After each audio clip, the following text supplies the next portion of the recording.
வணக்கம் நண்பர்களே, nature exodus YouTube channel மூலமாக நண்பர்கள் அனைவரையும் வரவேற்கிறோம். நம்ம இப்போ இருக்கிற இந்த இடம் பார்த்தீங்கன்னா விழுப்புரம் மாவட்டத்தில் உள்ள செஞ்சிங்கிற ஒரு இடத்துல இருக்கும் நண்பர்களே. செஞ்சி கோட்டையை நம்ம பார்க்க வந்திருக்கிறோம். வரலாற்று சிறப்புமிக்க இந்த கோட்டை பார்த்தீங்கன்னா அப்படியே 3 மலைகள் சேர்ந்து சூழப்பட்டது தாங்க.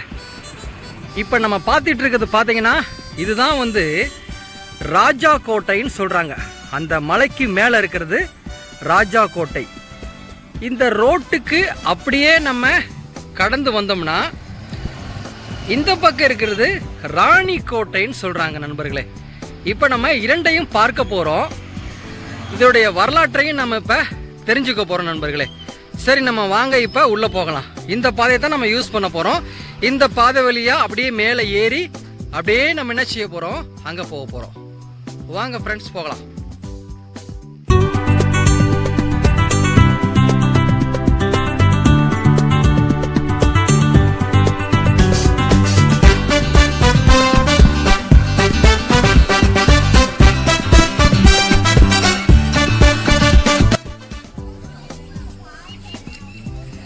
நண்பர்களே, இப்போ நம்ம அந்த செஞ்சிக்கோட்டையோட முகப்பு பகுதியில் நம்ம நிற்கிறோம் நண்பர்களே. இதுதான் அந்த முகப்பு பகுதி.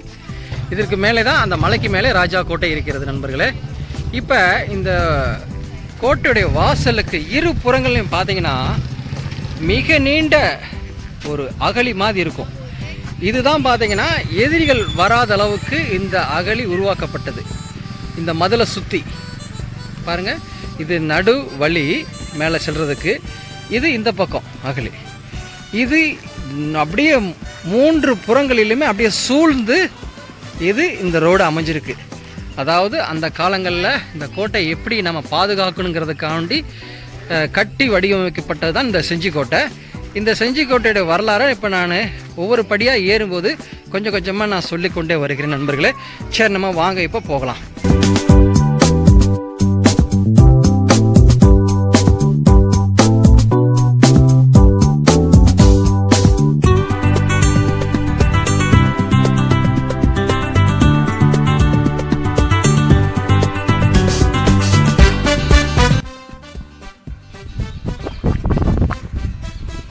நண்பர்களே, இப்போ நம்ம பார்த்துட்டு இருக்க இந்த இடம் ஃபுல்லாக அதனுடைய முகப்பில் ஏறி செல்லக்கூடிய பகுதியில் தான் இவ்வளவு கட்டிடங்கள் மிக பிரம்மாண்டமாக அமைச்சு வச்சுருக்காங்க நண்பர்களே. இப்போ பாருங்கள், எல்லாமே கொஞ்சம் கொஞ்சம் ஒரு 50 மீட்டர் 100 மீட்டர் தொலைவில் தான் எல்லாமே இருக்குது.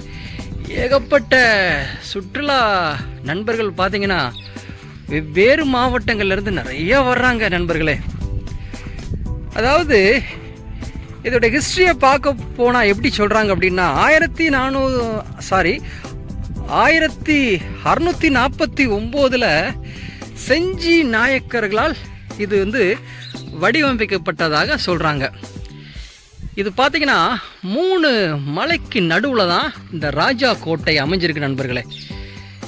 இந்த கோட்டை பார்த்திங்கன்னா கிழக்கிந்தியாவுடைய ட்ராயின்னு சொல்கிறாங்க பிரிட்டிஷ்காரங்க. அதாவது யாருமே இதில் உட்புக முடியாத அளவிற்கு இந்த கோட்டையுடைய வலிமை இருக்குது நண்பர்களே. இதெல்லாம் பார்த்தீங்கன்னா கல்லாலேயே அப்படியே கட்டியிருக்காங்க. பாருங்கள், செங்கல்ங்கிற அந்த கல்லுக்கு இங்கே வேலையே கிடையாது நண்பர்களே. ஃபுல்லாகவே பார்த்தீங்கன்னா கல் கட்டடம் தான். யாருமே அந்நியர்கள் உள்ளே போக முடியாத அளவுக்கு இருக்காங்க. அதாவது இதை பல பேரரசுகள் ஆண்டதாகவும் சொல்கிறாங்க. விஜயநகர பேரரசு, சோழர்கள், காடவர்கள், முகலாயர்கள், விஜயநகர பேரரசுகள் மற்றும் பிரிட்டிஷ்காரங்க எல்லாமே ஆண்டிருக்காங்க நண்பர்களே. அதுக்கப்புறம் இதை பார்த்தீங்கன்னா மராத்திய மன்னர் வீர சிவாஜி கூட இந்த கோட்டையை மிக புகழ்ந்து தள்ளியிருக்காரு. இது யாரும் உட்புக முடியாத ஒரு இரும்பு கோட்டை என்று சொல்றாரு. பாருங்க எப்படி இருக்கு நண்பர்களே. நம்ம இப்போ பார்க்கறது பார்த்தீங்கன்னா யானை குளம். அதாவது இதோடைய கிழக்கு பகுதியில் இருக்கு. இதை எதுக்கு இந்த மாதிரி சொல்றாங்க அப்படின்னா இது அந்த காலத்தில் போர் பயிற்சிகளை ஈடுபட்ட அந்த யானைகளை குளிப்பாட்டுறதுக்காண்டி இந்த இடம் யானை குளம் என்று சொல்கிறாங்க. இதை பாருங்க, ரொம்ப அழகான படிக்கட்டுகள் பாருங்க எப்படி இருக்குன்னு பாருங்க. இந்த இடத்துல தான் அந்த யானை பாகனங்கள்லாம் தங்கி அந்த இடத்துல ஃபுல்லாக என்ன செய்வாங்களாம், யானைகளை கட்டி குளிப்பாட்டுவாங்களாம். அதற்கு படிக்கட்டு பார்த்தீங்கன்னா எங்கே இருக்குன்னா, அங்கே பாருங்கள், இந்த வர்ற வழியிலேயே இதுக்குள்ளே கூடி அப்படியே நம்ம இறங்கி போய் அற்புதமாக படிக்கட்டு அமைச்சு வச்சுருக்காங்க நண்பர்களே. ஆனால் இங்கே பாருங்கள் எப்படி இருக்குன்னு, எல்லாமே கல் கட்டடம் தான் நண்பர்களே. இப்போ பாருங்கள் எப்படி இருக்குன்னு, ரொம்ப அழகான ஒரு இடம் தாங்க இந்த செஞ்சி.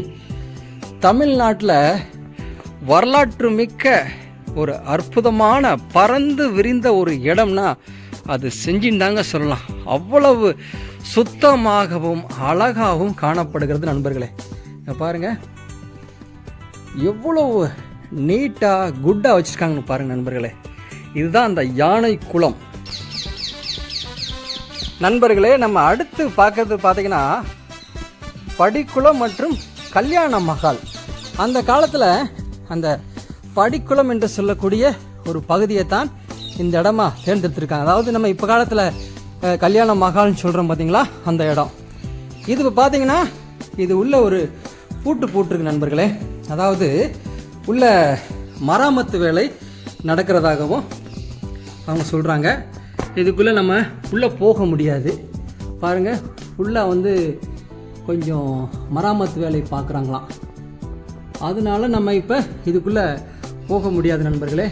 தொடர்ந்து இந்த பாதை வந்து தடை செய்யப்பட்ட பகுதியாக இங்கே போர்டு வச்சிருக்கிறாங்க.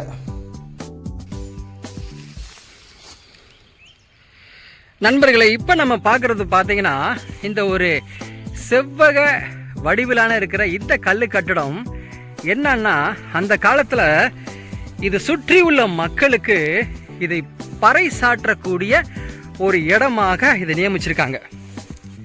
அதாவது ராஜாவுடைய அறிவிப்பு என்னவா இருக்கும் என்று இந்த இடத்துல நின்று மேலே ஏறி மிகப்பெரிய லெவலில் அந்த முழக்கங்கள் செய்து கொட்டடிச்சு அங்கே அறிவிப்பு செய்வாங்களாம். அதுதான் இந்த இடம் நண்பர்களே. நல்லா பார்த்துங்க, சுற்றியில் இருக்குது இது. ஓகே, வாங்க நம்ம அடுத்த இடத்துக்கு போகலாம். நண்பர்களே, நம்ம அடுத்து பார்க்கக்கூடிய இந்த இடம் பார்த்தீங்களா, சின்ன சின்ன அறைகளாக இருக்குது பார்த்தீங்களா. இந்த அறைகளை தான் அந்த காலங்களில் குதிரைகள் கட்டக்கூடிய இடமாக இந்த இடம் சொல்லப்படுகிறது நண்பர்களே. இதில் தான் அந்த குதிரை கட்டும் இடம் என்று போர்டு வச்சுருக்காங்க. இந்த ஒவ்வொரு அறைகளையும் பாருங்கள், அந்த குதிரைகள் இவ்வளவு அழகாக ஒவ்வொரு இடங்களாக பிரிக்கப்பட்டிருக்குன்னு பாருங்கள் நண்பர்களே. இது எல்லாமே பார்த்தீங்கன்னா ஒவ்வொரு குதிரைகள் ஆங்காங்கே கட்டப்பட்டு அதன் பராமரித்து வர்றாங்க. இந்த ஏரியா முழுசுமே பாருங்க எப்படி இருக்குன்னு. இது ஃபுல்லாகவே பார்த்தீங்கன்னா குதிரைகள் கட்டும் இடங்கள். இது இரண்டு பக்கங்களுமே. இந்த இடம் பார்க்குறதுக்கு ரொம்ப அழகாக இருக்குது. இந்த வலது பக்கத்தில் இருக்கக்கூடிய இந்த சுவர்கள்லாம் பார்த்தீங்கன்னா இன்றைய காலகட்டங்களில் அதை புதுப்பிச்சிருக்கிறாங்க.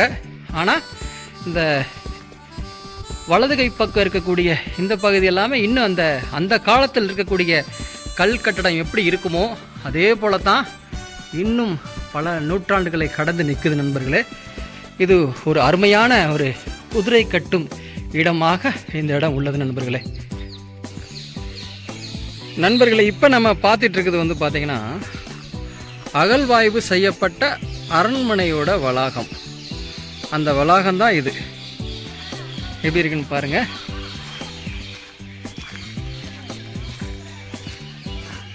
எங்கு பார்த்தாலும் பசுமை புல்வெளி தாங்க. அவ்வளவு தூய்மையாக இருக்குது நண்பர்களே. அதாவது அந்த குதிரை கட்டுற அந்த வலதுக்கு பக்கத்துலேருந்து இங்கே அரண்மனையுடைய அந்த வளாகம் பாருங்கள் எப்படி இருக்குன்ட்டு. எவ்வளோ அழகாக கேட்டிருக்காங்கன்னு பாருங்கள் நண்பர்களே.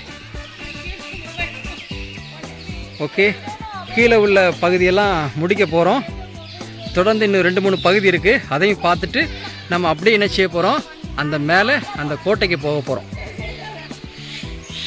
அடுத்து நம்ம பார்க்க இருப்பது பார்த்தீங்கன்னா உடற்பயிற்சி கூடம், அதாவது ஜிம் என்று சொல்லக்கூடிய இக்கால கருவிகள்லாம் இருக்காது.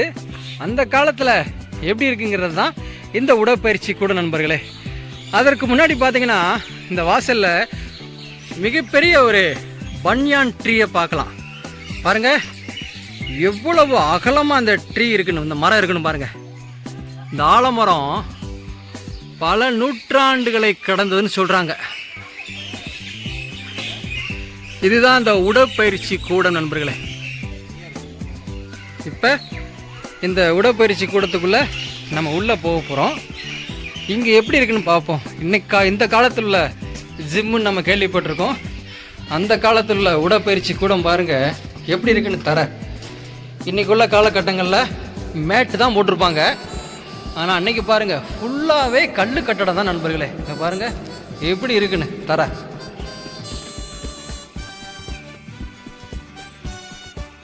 இதோடைய சுவர்கள்லாம் பாருங்கள் நண்பர்களே எப்படி இருக்குன்னு, மிக பயங்கரமாக இருக்கு நண்பர்களே.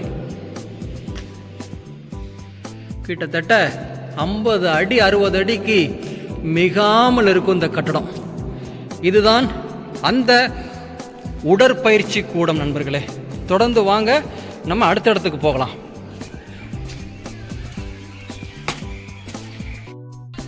நண்பர்களே, நம்ம இப்போ பார்க்குறது பார்த்தீங்கன்னா யானை கட்டி மண்டபம்னு சொல்கிறாங்க. அது யானை கட்டி மண்டபம் தான் இந்த மண்டபம். இங்கே பாருங்கள் தனியாக நிற்கிது பார்த்தீங்களா, இந்த மண்டபம் தான். வாங்க அருகில் போய் பார்க்கலாம். இதுதான் நண்பர்களே அந்த யானை கட்டி மண்டபங்கிறது. இந்த தோற்றத்தை பாருங்கள் நீண்ட செவ்வகமாக காணப்படும். இதோடைய தூண்கள்லாம் பாருங்கள் எப்படி இருக்குன்னு பாருங்கள். கிட்டத்தட்ட 2 அடிக்கு மிகாமல் இருக்கும் நண்பர்களே தூண். பாருங்கள் உள்ளெல்லாம் பாருங்கள் எப்படி கட்டமைச்சிருக்கான்னு பாருங்கள். இதுதான் அந்த யானை கட்டி மண்டபம் சொல்லக்கூடிய அந்த பகுதி. இந்த பகுதியிலிருந்து நம்ம அடுத்து ஒரு பகுதிக்கு போக போகிறோம். அந்த தெரியுது பார்த்தீங்களா, அந்த இடத்துக்கு போகலாம். அந்த இடம் என்ன மண்டபங்கிறத பார்க்கலாம். நண்பர்களே, நம்ம அடுத்து பார்க்குறது பார்த்தீங்கன்னா களஞ்சியம். இதுதான் அந்த பில்டிங் எப்படி இருக்குன்னு பாருங்கள். இதோடைய தோற்றம் இது கிட்டத்தட்ட 1,50,000 அளவு கட்டப்பட்ட ஒரு களமாக சொல்கிறாங்க. 4 அறைகளாக பிரிக்கப்பட்டு மிக நீண்ட களஞ்சியம் வைக்கக்கூடிய அந்த பொருள் வைக்கக்கூடிய இடமாக இது பேசப்படுகிறது நண்பர்களே. இந்த கட்டடத்துக்கும் நம்ம உள்ளே சென்று பார்க்கலாம். இது பாருங்கள் இந்த நெற்களஞ்சியம், நெல் அந்த தான் இங்கே பதுக்கி வைக்கிறாங்க. அதையும் நம்ம உள்ளே போய் பார்க்கலாம். இந்த வாசல் பகுதியிலேருந்து பார்த்தீங்கன்னா இடது வலது என்று 2 படிக்கட்டுகள் இருக்குது நண்பர்களே. உள்ளே செல்லக்கூடிய பகுதியும் பாருங்கள் எப்படி இருக்குன்னு, மிக பிரமாண்டமாக இருக்கும். நம்ம இப்போ இந்த இடது வழியாக நம்ம உள்ளே போவோம். போகிறதுக்கே ரொம்ப மிக நீண்ட தூரமாக இருக்கு நண்பர்களே. அங்கே பாருங்கள் எப்படி இருக்குன்னு, கருமை நிறத்தில்.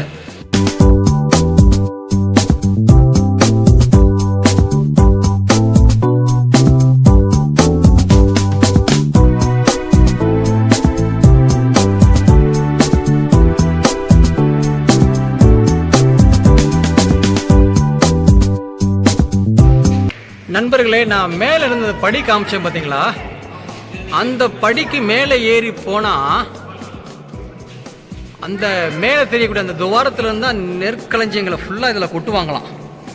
இந்த பகுதியில் நிரப்பி தான் இந்த வழியாக எடுத்து அப்படியே வெளியே வருவாங்களாம். இது பாருங்கள் 2 பிரிவுகளாக இங்கிட்ட அங்கிட்டு இருக்கா. வாசல் பக்கம் ஒரு பகுதி, அதுக்கப்புறம் நேராக இந்த பக்கம் ஒரு பகுதி. இந்த 4 அறைகள் சொல்லக்கூடிய இந்த பகுதி தான். இந்த பகுதியிலிருந்து தான் மேலே சென்று அந்த நெற்களஞ்சியங்களை ஃபுல்லாக கொட்டி இந்த வழியாக எடுத்து மக்களுக்கு இந்த வழியாக வாசல் வழியாக விநியோகம் பண்ணுவாங்க நண்பர்களே. பார்க்கறதுக்கு ரொம்ப அழகாக இருக்கும் இந்த இடமும். நண்பர்களே, நம்ம இப்போ பார்க்குறது வெடிமருந்து கிடங்கு நண்பர்களே. இதுதான் பாருங்கள் இந்த தோற்றம் எப்படி இருக்குன்னு. இதுவும் ஒரு செவ்வக வடிவில் நடுவில் வட்டமாக காணப்படுகிற ஒரு வெடி மருந்து கிடங்கு. அதாவது எதிரிகளை வெடி வைத்து கொள்வதற்கு ஒரு கிடங்காக இந்த இடத்துல தயாரித்து வச்சக்கூடிய ஒரு கிடங்காக பயன்படுத்துகிறாங்க இந்த இடம். இதற்கு உள்ளே பார்த்தீங்கன்னா ஒரு சுரங்கப்பாதை மாதிரி உள்ளே போகுது. அது தற்காலிகமாக இந்த இடத்த மூடி வச்சிருக்கிறாங்க. இது அந்த மேல் பரப்பிலிருந்து பார்க்கக்கூடிய எல்லா இடங்கள். இதுதான் அந்த வெடிமருந்து கிடங்கு என்று சொல்லக்கூடிய இந்த பகுதி நண்பர்களே. அதாவது அந்த நெற்களஞ்சியங்கள் சேகரிக்கக்கூடிய அந்த பகுதியிலிருந்து ஒரு 10-15 மீட்டர் தள்ளி வந்தீங்கன்னா நீங்கள் இந்த வெடிமருந்து கிடங்கை நீங்கள் பார்க்கலாம். நண்பர்களே, நம்ம இப்போ பார்க்கக்கூடிய ஒரு இடம் தான் வந்து ரெயின் ட்ரீ சொல்லக்கூடிய செமேனியஸ் சமன் அப்படிங்கிறது பொட்டானிக்கல் நேம். இந்த மரத்துடைய தன்மை என்னன்னு பார்த்தீங்கன்னா, எவ்வளோ மழை வந்தாலும் அந்த மழையை சேகரிக்கக்கூடிய அதோட வேர் பகுதி இருக்குது நண்பர்களே. அந்த வேர் பகுதி பார்த்தீங்கன்னா தனக்கும் அதை சேமித்து வைத்து, அதாவது உயிருள்ள எல்லா ஜீவராசிகளுக்கும் அது வந்து சப்ளை செய்யக்கூடிய வகையில் அந்த மரத்துடைய தன்மை இருக்கிறதுனால இதை வந்து ரெயின் ட்ரீன்னு சொல்கிறாங்க. இந்த ரெயின் ட்ரீயை வந்து ஒரு இடம் சேமித்து வைக்கிறாங்க. நல்ல ஒரு குழி தோண்டி இந்த இடத்துல இப்போதைக்கு நம்ம சொல்லும் பார்த்தீங்களா மழைநீர் தொட்டி சொல்லி, அந்த காலத்தில் இப்படித்தான் அந்த நீரை மழை நீரை சேமித்து வைக்கிறாங்க. இந்த நீர் வற்றி போகாத அளவுக்கு தான் அந்த ரெயின் ட்ரீ பயன்படுகிறது நண்பர்களே. இது குதிரைகளுக்கு, யானைகளுக்கு மற்றும் இங்கே உள்ள வேலை பார்க்குற எல்லா சோல்ஜர்ஸ்களுக்கு எல்லாத்துக்குமே வந்து இது ஒரு குடிநீர் தலமாக இந்த இடம் முழுவதும் பயன்படுகிறது. இதுதான் அந்த இடம். இதுதான் அந்த ரெயின் ட்ரீ. நல்லா பார்த்துங்க எவ்வளவு பறந்து விரிந்து அழகாக இருக்குன்னு. பல நூற்றாண்டுகளை கடந்த இந்த ரெயின் ட்ரீயை நீங்கள் இப்போ பார்க்குறீங்க. இதுதான் அந்த சேமித்து வைக்கக்கூடிய அந்த அகன்ற தெப்பம் போன்ற அந்த வட்ட வடிவிலான தண்ணீர் தொட்டி. ஓகே நண்பர்களே, நம்ம முடிந்த அளவுக்கு எல்லா விதமான அந்த ராஜா கோட்டைக்கு கீழே உள்ள எல்லா இடங்களையும் பார்த்துட்டோம். இப்போ நம்ம அடுத்து நம்ம மேலே போக போகிறோம். அந்த படி ஏறி கிட்டத்தட்ட 1200 படி சொல்கிறாங்க. நம்ம ஏறி போக போகிறோம். எவ்வளோ தூரம் ஏற முடியுமோ நம்ம ஏறலாம். என்னென்ன விஷயங்களை கற்றுக்கொள்ள முடியுமோ நம்ம கற்றுக்கொள்ளலாம். தொடர்ந்து பாருங்கள் நண்பர்களே.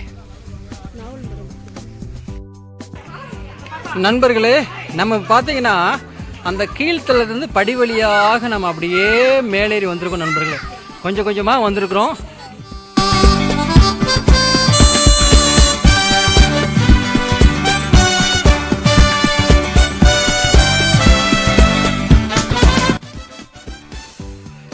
நண்பர்களே, இப்போ நம்ம கிட்டத்தட்ட ஒரு 75% மேலே வந்துட்டோம். ஆனால் மேலே வந்து ராஜா கோட்டைக்கு போக முடியாதுன்னு சொல்கிறாங்க. காரணம் என்னென்னா அங்கே வந்து மராமத்து வேலை நடந்துக்கிட்டு இருக்குன்னு சொல்கிறாங்க. அதனால் வந்து அனுமதி இல்லையா. நீங்கள் வந்து ராணிக்கோட்டைக்கு தான் போகணும் அப்படிங்கிறது மாதிரி சொல்லிட்டாங்க. நம்ம இப்போ இதோடு நம்ம முடித்து நம்ம என்ன செய்ய போகிறோம்னா நம்ம கீழே இறங்க போகிறோம் நண்பர்களே. தொடர்ந்து பாருங்கள். இதுதான் அந்த ராணிக்கோட்டை. இந்த தெரியுதுங்களா? இதுதான் அந்த ராணிக்கோட்டை. இந்த கோட்டைக்கு மீண்டுமாக நம்ம என்ன செய்ய போகிறோம், இந்த வழியாக அப்படியே நம்ம கீழே இறங்கி அப்படியே நம்ம போய் நம்ம அந்த வழியாக அந்த மலைக்கு அப்படியே ஏற போகிறோம். நன்றி நண்பர்களே. தொடர்ந்து இந்த வீடியோ பாருங்கள். உங்களுக்கு 2ஆம் பாகமாக நாங்கள் அந்த ராணிக்கோட்டையை பற்றிய வரலாற்று செய்திகளை உங்களுக்கு நாங்கள் கொடுக்கிறோம். அதுவரை உங்களிடமிருந்து நன்றி கூறி விடைபெறுகிறோம். நன்றி நண்பர்களே.